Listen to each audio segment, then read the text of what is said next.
Assalamualaikum warahmatullahi wabarakatuh. Nama saya Ahmad Rizaluddin bin Abdul Wahid. Nombor metrik 23 DLS 18F2049. Okey, hari ni kita akan buat presentation dalam subjek Distribution Management dalam tajuk Channel Characteristic. Okey, jom kita teruskan. Sting aku. Yahoo! Yahoo! Okey, di dalam topik Channel Characteristic ni terdapat 4 poin. Poin yang pertama adalah market selection. Poin yang kedua adalah product selection. Poin yang ketiga adalah competitive. Dan poin yang keempat adalah company resource. Okey, poin yang pertama untuk saya terangkan adalah market selection. Okey, apakah itu market selection? Okey, market selection adalah poin yang penting dalam permulaan perniagaan, iaitu kita perlu kenal pasti kita punya lokasi, kita punya demografi, kita punya social environment dekat kawasan yang kita nak buat company tu adalah disebabkan faktor-faktor ni semua mempengaruhi kita punya bisnes. Faktor ni semua yang akan meningkatkan kita punya profit sebenarnya. Okey, di dalam market selection ni terdapat dua type atau jenis, iaitu long term dengan short term. Okey, saya akan terangkan tentang long. Long adalah maksud dia menggunakan orang tengah, iaitu intermediaries, sebagai penghantar kepada retailer. Sebagai contoh, manufacturer dia akan menggunakan third party manufacturer depot, seterusnya dia akan hantar ke retailer. Itu adalah long term. Okey, yang untuk short term pula dia terus kepada retailer. Maknanya daripada manufacturer dia hantar terus kepada retailer tanpa menggunakan orang tengah, iaitu third party. Okey, poin yang kedua ialah product characteristic. Okey, apakah itu produk? First kita kena tahu apa itu produk. Produk adalah suatu benda ataupun yang mempunyai ciri-ciri fizikal ataupun kita boleh sentuh ataupun kita boleh rasa. Itu adalah produk. Sebagai contoh, produk yang kita tahu iaitu produk yang ingin kita jualkan kepada pasaran. Kita mesti tahu apa produk yang kita akan jual kepada pasaran. Okey, di dalam bawah produk karakteristik ni terdapat 4, iaitu high value item, complex product, time sensitive product and new product. Okey, first untuk high value. Apakah high value product? High value product ni adalah suatu produk yang sangat bernilai tinggi di pasaran. Sebagai contoh, emas, belian ataupun barang-barang yang amat berharga lah bagi sesebuah personal item ataupun company item.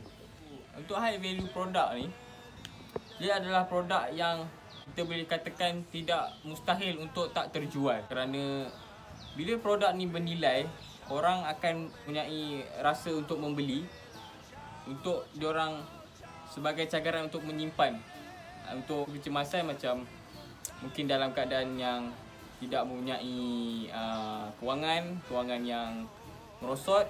Apabila mempunyai high value produk ni, diorang boleh trade kepada wang. Itu sebagai contoh high value product lah. Okey, seterusnya adalah complex product. Dalam complex product ni adalah produk yang customer tu tidak boleh gunakan produk tu secara langsung, tetapi dia perlu melalui proses ataupun tutorial ataupun manual pengguna yang diberikan oleh penjual kepada customer tersebut, sebab dia bukan sesuatu yang mudah untuk difahami oleh customer secara langsung. Sebagai contoh, produk-produk kecantikan, produk-produk sampingan, macam seterusnya adalah produk-produk kesihatan seperti mesin-mesin urut. Seterusnya adalah seperti kereta. Kenapa saya sebut ni? Adalah sebabkan contoh macam kita ingin menggunakan kursi urut. Bila kita nak menggunakan kursi urut ni, dia mempunyai pelbagai fungsi. Ada yang mempunyai remote, ada yang mempunyai button touch. Maknanya customer tidak tidak tahu untuk menggunakan terus. Maknanya dia akan tekan je boleh jalan. Maknanya dia perlu membaca manual ataupun memerlukan bantuan konsultan ataupun salesman untuk menunjukkan cara penggunaan. Baru customer tu mempunyai keinginan untuk membeli. Seterusnya adalah new product. Okey, dalam erti kata new product ni adalah produk yang baru dikeluarkan. Apabila produk yang baru dikeluarkan, sesebuah manufacturer atau company yang mengeluarkan produk tersebut tidak akan tahu high value market produk tersebut ataupun jumlah produk yang berjaya dijualkan oleh produk yang baru keluar tersebut. Maknanya dia orang tidak akan tahu berapa tinggi market value dia orang yang akan dia orang capai disebabkan produk itu baru saja keluar di pasaran. Itu adalah sebagai contoh new product lah. Contoh macam iPhone 11 pada secara kasarnya dia hanya keluarkan saja produk dia. Dia tidak menyangka bahawa produk tersebut akan menjadi top sale ataupun top market di dalam production of teknologi punya phone lah. Seterusnya saya akan terang tentang time sensitive product. Time sensitive product ni adalah produk yang mudah rosak atau mudah mengalami komplikasi atau sebagainya. Sebagai contoh yang paling kita mudah faham adalah makanan. Apabila makanan yang terlalu lama, ia sudah tentu akan mudah rosak. Dalam erti kata makanan ni, setiap makanan mempunyai tarikh luput masing-masing. Dalam tarikh luput tu maknanya dia akan mempunyai tempoh jangka masa yang ada yang panjang, ada yang singkat. Maknanya dia orang akan tahu juga jangka hayat produk tersebut. Maknanya dia sensitif terhadap jangka masa.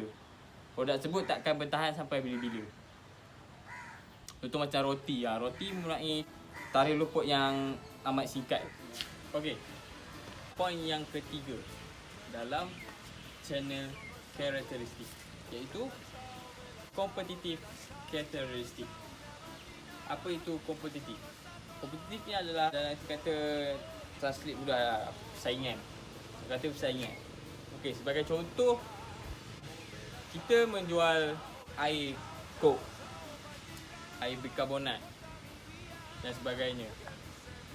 Seterusnya, company lain juga menjual flavor yang sama, rasa yang sama. Cuma brand kita yang berbeza. Maknanya dia akan berlaku persaingan. Oleh itu kita boleh membezakan kita punya kompetitif dengan menggunakan kaedah channel yang berlainan, iaitu seperti masuk ke dalam exclusive outlet ataupun outlet yang biasa. Contoh exclusive outlet ni macam contoh kita masuk dalam pasaran Aeon, outlet-outlet di Aeon, ataupun kita masuk ke dalam outlet-outlet di mall-mall yang ramai orang tahu, ramai orang kunjung. Antaranya tu lah. Kalau yang biasa ni mungkin kita buka shop lot kedai biasa di tepi jalan. Itu antara beza kedua-dua kompetitif ni lah. Tapi maksudnya dari sini dia menjual barangan yang sama dan bersaing melalui barangan yang sama. Okey, poin yang terakhir iaitu poin keempat adalah company resources. Okey, dalam company resources ni, untuk sesebuah company mempunyai manufacturer, mempunyai warehouse, mempunyai distribution center, mempunyai logistik, transportation sendiri, adalah ia memerlukan sebuah company yang mempunyai kewangan yang betul-betul kukuh. Bila dia ada facilities ni, resource dia adalah kurang lah. Itu semua terdapat pada company-company yang kecil. Maknanya dia punya sumber pun terhad. Macam dia perlu provide third party bermaksud dia perlu hire logistik company untuk membantu dia mengeluarkan produk dia, membantukan dia mengagihkan produk dia. Seterusnya company yang punya kewangan yang kukuh ni adalah salah satu company yang mempunyai sumber resource yang sangat besar dalam bisnes-bisnes yang ada di Malaysia. Dia kerana dia mampu bersaing dengan syarikat-syarikat yang lebih besar.